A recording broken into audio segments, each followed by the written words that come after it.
அனைவருக்கும் வணக்கம். இந்த வீடியோவில் நம்ம என்ன பார்க்க போகிறோம் அப்படின்னா, மகர ராசிக்கு ஜூலை மாதம் எப்படி இருக்க போகுது அப்படிங்கிறத பற்றி தான் நம்ம பார்க்க போகிறோம். இது மகர ராசிக்கு உண்டான ஜூலை மாத ராசி பலனை பற்றி தான் நம்ம இந்த வீடியோவில் பார்க்க போகிறோம். பொதுவாக ஒரு ராசி பலன் அந்த மாதத்தில் உங்களுக்கு எப்படி இருக்க போகுது அப்படிங்கிறத தீர்மானிக்கிறதுக்கு முக்கிய விஷயம் உங்களுடைய லக்னாதிபதி எப்படி இருக்கார், அதாவது உங்களுடைய ராசி அதிபதியான சனி பகவான் எப்படி இருக்கார் அப்படிங்கிறத வச்சு தான் நாம் ஒரு முடிவுக்கு வருவோம். இந்த வகையில் பார்க்கும்பொழுது இந்த மாதம் உங்களுடைய ராசி அதிபதியான சனி பகவான் உங்களுடைய ராசியிலேயே இருக்கார். இன்னும் 2 வருஷத்துக்கு இருப்பார். உங்களுக்கு இந்த 2 வருஷம் அசாத்திய தைரியம் இருக்கும்னே சொல்லலாம். எந்த ஒரு விஷயமா இருந்தாலும் நம்ம ஒரு முயற்சி பண்ணி பார்த்துடணும், வெற்றியோ தோல்வியோ முயற்சி பண்ணி பார்த்துடணும் அப்படிங்கிற ஒரு மனப்பான்மை கண்டிப்பாக மகர ராசிக்காரர்களுக்கு இருக்கும் அப்படிங்கிறதுல எந்த விதமான சந்தேகமும் கிடையாது. அந்த வெற்றியில் அந்த ஒரு எண்ணத்தில் அவங்க வெற்றி பெறுவாங்களா மாட்டாங்களா அப்படிங்கிறத மற்ற கிரகத்துடைய நிலைப்பாடுகளை வச்சு தான் நம்ம சொல்லணும். அந்த வகையில் பார்க்கும்பொழுது இந்த மாதம் உங்களுக்கு 2ஆம் இடத்துல குரு பகவான் இருக்கார். இது ஒரு நல்ல விஷயம். குடும்பத்தில் மகிழ்ச்சிகரமான சூழ்நிலை நிலவும், ஒரு சுபகாரியங்கள் நடக்கும், கல்யாணமோ காது குத்தோ ஏதோ ஒன்று கண்டிப்பாக சுபகாரியங்கள் கண்டிப்பாக நடக்கும் அப்படிங்கிறது சொல்லப்படுது. குடும்பத்தில் ஏதாவது லேண்டு வாங்குறது, குடும்ப சொத்துகள் வாங்குவீங்க அப்படிங்கிறது சொல்லப்படுது. குடும்பத்திற்காக ஒரு சொத்துகள் வாங்குவீங்க, தங்கம் வாங்குறதுக்கான வாய்ப்புகள் இருக்குது, குழந்தை பிறக்கிறதுக்கான வாய்ப்புகள் இருக்குது, இல்லை குழந்தை மூலியமா நம்மளுக்கு மகிழ்ச்சிகள் கிடைக்கிறதுக்கான வாய்ப்புகள் இருக்குது அப்படிங்கிறது. அந்த மாதிரி ஏராளமான குரு பகவான் 2ஆம் இடத்துல இருந்தால் ஏராளமான நல்ல பலன்கள் சொல்லலாம். ஆனால் அவர் வக்ரமாயிருக்கார். அப்பப்போ தாமதமாக வரும். நான் சொன்ன இந்த விஷயங்கள்லாம் கண்டிப்பாக உங்களுக்கு நடக்கும், ஆனால் தாமதமாக நடக்கும் அப்படிங்கிறது சொல்லப்படுது. இது போக 2ஆம் இடத்துல குரு பகவான் இருக்கும்போது கல்யாணம் ஆகாமல் இருக்கவங்களுக்கு கல்யாணம் ஆகிறதுக்கான வாய்ப்புகள் இருக்குது, கல்யாணம் ஆனவங்களுக்கு மகிழ்ச்சிகரமான சூழ்நிலை இருக்கிறதுக்கான வாய்ப்புகள் இருக்குது அப்படிங்கிறதுல எந்த விதமான சந்தேகம் இல்லை. பண வரவுக்கு தடை இருக்காது, கண்டிப்பாக பண வரவு இருக்கும். படிக்கும் பள்ளி பருவத்தில் இருக்கக்கூடிய மாணவர்களுக்கு நல்லா படிப்பு வரும் அப்படிங்கிறது சொல்லப்படுது. படிப்பில் சுட்டியாக இருப்பாங்க அப்படிங்கிறது கண்டிப்பாக சொல்லப்படுது. அடுத்ததாக உங்களுடைய 3ஆம் அதிபதி 2ஆம் இடத்துல இருக்கனால சகோதரம் வழியில் கண்டிப்பாக பணம் வரும் அப்படிங்கிறது சொல்லப்படுது. உங்களுக்கும் சகோதரருக்கும் ஒரு இனிமையான உறவு இருக்கும் அப்படிங்கிறது சொல்லப்படுது.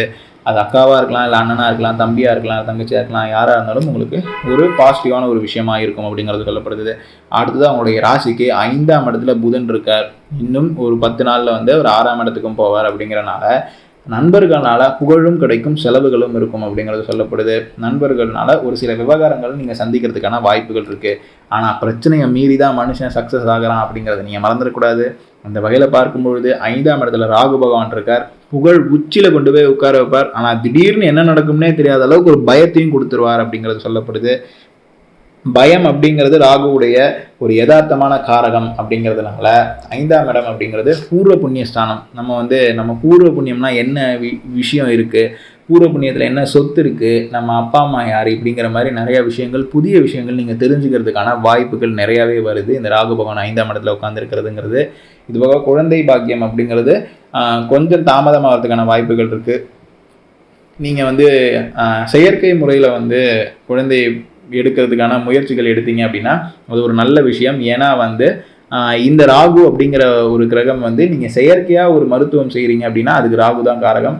அந்த வகையில் பார்க்கும்போது இந்த மாதம், அதாவது ரொம்ப வயதாகிடுச்சு எனக்கு இன்னும் குழந்தை இல்லை அப்படிங்கிறவங்க மட்டும் இந்த மாதிரி செயற்கை முறையில் போங்க. மற்றபடி பொறுமையாக இருங்க, கண்டிப்பாக உங்களுக்கு குழந்தை பிறக்கும். இது போக குரு பகவான் 2ஆம் இடத்துல ஆட்சியாக இருக்கார். குழந்தை கிடைக்கிறதுக்கான வாய்ப்புகள் நிறையவே இருக்குது. அடுத்ததாக உங்களுடைய நண்பர்கள் நல்ல விதமாக உங்களுடைய வழிநடத்தி செல்வார்கள். ஆனால் நீங்கள் கொஞ்சம் கூடுதல் எச்சரிக்கையாக இருக்கணும் அப்படிங்கிறது சொல்லப்படுது. அடுத்ததாக உங்களுடைய ராசிக்கு 6ஆம் இடத்துல சூரிய பகவான்.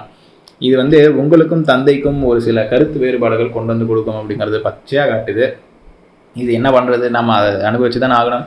தந்தைக்கு ஒரு இன்சூரன்ஸ் எடுத்து வச்சுக்கிறது பரவாயில்ல, இல்லை தந்தை பேரில் ஒரு லோன் எடுக்கிறது பரவாயில்ல அப்படிங்கிறது காட்டுது. ஏன்னா இதெல்லாம் நீங்கள் எடுத்தீங்க அப்படின்னா உங்களுக்கும் தந்தைக்கும் நடக்க வேண்டிய அந்த கருத்து வேறுபாடுகள் கண்டிப்பாக குறைஞ்சிரும் அப்படிங்கிறது காட்டுது.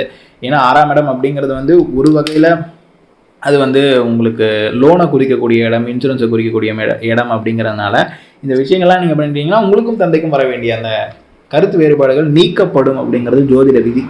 இது போக 6ஆம் இடம் அப்படிங்கிறது விவகார ஸ்தானம். உங்களுடைய மேலதிகாரி உங்களுக்கே தெரியாமல் ஏதாவது ஒரு விவகாரத்தை இழுத்து விட்டு போகிறதுக்கான வாய்ப்புகள் இருக்குது. அதனால் மேலதிகாரிகள்கிட்ட பேசும்பொழுது கொஞ்சம் கவனமாக பேசணும். அரசாங்கத்திலேருந்து வர வேண்டிய லாபங்கள், சலுகைகள்லாம் கொஞ்சம் தாமதமாக வரதுக்கான வாய்ப்புகள் இருக்குது அப்படிங்கிறது இந்த இடத்துல காட்டுது. தந்தை வழியில் வர வேண்டிய சொந்தங்கள்லாம் கொஞ்சம் எச்சரிக்கையாக இருக்கணும் அப்படிங்கிறது சொல்லப்படுது. அடுத்தது அவங்களுடைய ராசிக்கு 7ஆம் இடத்துல செவ்வாய் நீச்சம். உங்களுடைய ராசிக்கு அசுபரான செவ்வாய் 7ஆம் இடத்துல நீச்சம் ஆகலாம். ஆனால் யாரோட நீச்சமாகிறார் அப்படிங்கிறது தான் இங்கே கொஞ்சம் பிரச்சனை. சுக்கிரனோட நீச்சமாகிறார் அப்படிங்கிறனால பெண்கள் வழியில் ஒரு சில கருத்து வேறுபாடுகள் நீங்கள் சந்திக்கணும். ஒரு சில டைம் பிரச்சனையை நீங்கள் சந்திப்பீங்க, சில டைம் செலவுகளை சந்திக்கிறதுக்கான வாய்ப்புகள் இருக்குது. மொத்தத்தில் கொஞ்சம் பாசிட்டிவாக இல்லைங்கிறத மட்டும் சொல்கிறோம். எச்சரிக்கையாக இருந்துக்கணும். அதாவது தங்கச்சியாக இருக்கலாம், இல்லை லவ்வராக இருக்கலாம், இல்லை ஒய்ஃபாக இருக்கலாம், எச்சரிக்கையாக இருக்கணும் அப்படிங்கிறத மட்டும் இந்த இடத்துல காட்டுது. இது போக வண்டி வாகனங்கள் செலவு வைக்கிறதுக்கான வாய்ப்புகள் நிறைய இருக்குது. புதிதாக ஏதாவது வண்டி வாங்குறீங்க அப்படின்னா தயவு செஞ்சு இந்த ஒரு மாதம் ஒத்தி போடுங்க. இந்த மாதம் வாங்காதீங்க, அடுத்த மாதம் வாங்கிக்கலாம். சுக்கிர பகவான் பெயர்ச்சி ஆகட்டும். இது போக வண்டியில் கண்டிப்பாக சர்வீஸ் விடுறதுக்கான வாய்ப்புகள் நிறையா இருக்குது. இல்லை வண்டியில் பழுது பார்க்க வேண்டிய சூழ்நிலை ஏற்படும். இது போக செவ்வாய் 7ஆம் இடத்துல நீச்சம் அப்படிங்கிறதுனால வீட்டில் ரெனோவேஷன் ஒர்க் அப்படின்னு எந்த விதமான எதுலேயும் கை வச்சிடாதீங்க. புதுசாக ஏதாவது லேண்ட் வாங்குறீங்க அப்படின்னா இந்த ஒரு மாதம் 1.5 மாதம் தள்ளி போடுங்க. அதனால் வீடு இந்த ரத்த சம்பந்தமான பிரச்சனைகள் வருவதற்கான வாய்ப்புகள் இருக்குது. கொஞ்சம் கூடுதல் எச்சரிக்கையாக நீங்கள் இருக்கணும். ஹீமோகுளோபின் குறைபாடுகள் இந்த மாதிரி விஷயங்கள்லாம் நடக்கிறதுக்கான வாய்ப்பு இருக்குது. அதுக்காக நீங்கள் என்ன பண்ணணும்னா பேரிச்சம்பழம் சாப்பிட்லாம், பீட்ரூட் சாப்பிட்லாம். ரத்த சம்மந்தமான பிரச்சனைகள் வராமல் இருக்கணும் அப்படின்னா சனி பகவான் கொஞ்சம் ஆக்டிவாக இருக்கணும். ஏன்னா செவ்வாய் யார்? சூடான கிரகம். சனி யார்? ஜில்லுன்னு இருக்கக்கூடிய ஒரு கிரகம். ஏன்னா சூரிய குடும்பத்தில் ரொம்ப தூரமாக இருக்குது. அதனால இப்போ செவ்வாய் கொடுக்க வேண்டிய அந்த கெட்டதுலேருந்து நீங்கள் தப்பிக்கணும் அப்படின்னா நீங்கள் சனியுடைய காரகத்துவமான எண்ணெயை நீங்கள் தலையில் தேய்ச்சி தடவணும்.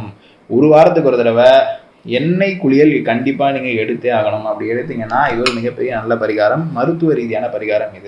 இதை நீங்கள் எடுத்தீங்கன்னா கண்டிப்பாக செவ்வாய் மூலிமா வர வேண்டிய பிரச்சனைகள் அறவே தடுக்கப்படும். லேண்டு பிரச்சனை இதெல்லாம் நீங்கள் இந்த ஒரு மாதம் 2 மாதத்தில் ஈடுபட வேணாம். யாருக்கும் முன்ஜாமீன் கொடுக்க வேணாம் லேண்டு சம்மந்தமாக அப்படிங்கிறது மட்டும் சொல்லுது. கடன் ஏதாவது கொடுக்குறீங்க அப்படின்னா யோசித்து தயவு செஞ்சு கொடுங்க. ஏன்னா இந்த மாதம் ஓரளவுக்கு அனுகூலம் கம்மியாக இருக்குது. மற்றபடி குடும்பத்தை ரீதியாக நம்ம நல்லதாக சொல்லப்படுது. பண ரீதியாக கொஞ்சம் கவனமாக இருந்துக்கணும் அப்படிங்கிறது ஒரு பரிந்துரையாக சொல்கிறேன். மேலும் இந்த மகர ராசிக்காரர்களுக்கு இந்த மாதம் 13ஆம் தேதி 14ஆம் தேதி சந்திராஷ்டம தினங்கள் வருது. அதனால் நீங்கள் இந்த 2 நாட்களில் புதிதாக எந்த காரியங்களும் தொடங்க வேணாம். ஏதாவது அன்றாட காரியங்கள் நீங்கள் செய்யலாம், புதிதாக எந்த காரியமும் தொடங்க வேணாம். இந்த 2 நாள் மட்டும் நீங்கள் தவிர்த்திடலாம் அப்படிங்கிறது சொல்லப்படுது. மேலும் இந்த மாதிரி நிறைய தகவல்கள் உங்களோட நாங்கள் பகிர்ந்துக்கிறதுக்கு ரெடியாக இருக்கோம். உங்களுக்கு எந்த விதமான சந்தேகமாக இருந்தாலும் ஸ்க்ரீனில் தெரிகிற இந்த நம்பருக்கு கால் பண்ணி நீங்கள் கேட்கலாம். நாங்கள் இந்த கொரோனா எப்போ முடியும், அப்புறம் உலகியல் ஜோதிடங்கள், அப்புறம் கிரிக்கெட் ப்ரெடிக்ஷன்ஸ், இது மாதிரி நாங்கள் நிறைய விஷயங்கள் நாங்கள் போடுறோம். தொடர்ந்து இந்த சேனலை சப்ஸ்கிரைப் பண்ணி வச்சுக்கோங்க. அப்போ தான் நாங்கள் எந்த ஒரு விஷயம் போட்டாலும் உங்களுக்கு டக்குன்னு ரீச் ஆகும், நீங்களும் பயன்பெறுவீங்க அப்படிங்கிறதுல எந்த விதமான சந்தேகமும் இல்லை.